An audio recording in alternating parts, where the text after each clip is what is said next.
Hi there, survivors and thrivers. My name is David. I'm a licensed therapist, and this is TikTok Trauma Talks. I'm so glad to have you join me today because I want to talk a little bit about attachment and different types of attachment styles that we have with people that we have relationships with.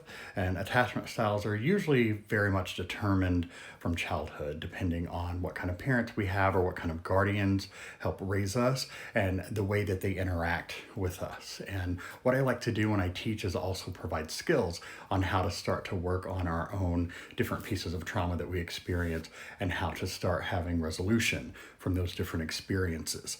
And so the first thing I want to talk a little bit about is the difference between anxious attachment and avoidant attachment.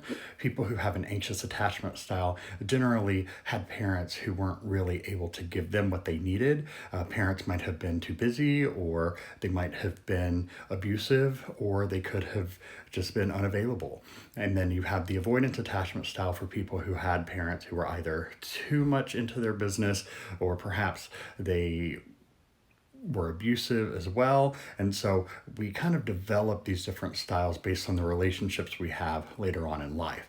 And so we tend to look at our relationships as adults and see, like, is this an avoidant relationship? Is this anxiously connected, or is there something else going on? Is it a secure attachment, etc.? And one of the things that I like to offer as a skill for people when we're looking at attachment and healing from attachment wounds is that we want to talk about eye contact and making eye contact with others. And I know the pandemic has made it a little difficult for people to do that.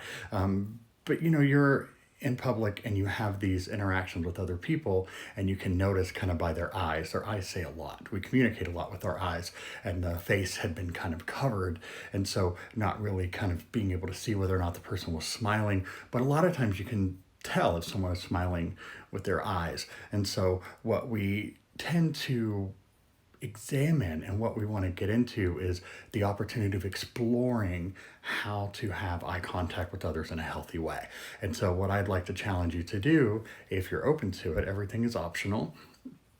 Give yourself the opportunity to make more eye contact with someone. If that feels too uncomfortable for either you or that person, pull back on the eye contact, maybe look away. See what it feels like to either make more eye contact or to have less eye contact, knowing that you have complete control over how much eye contact you make with another person. It's a really good way to kind of see where our system is sitting and how we can have the ability to see how we're interacting with others. Thank you for joining me today, and I hope to see you again soon.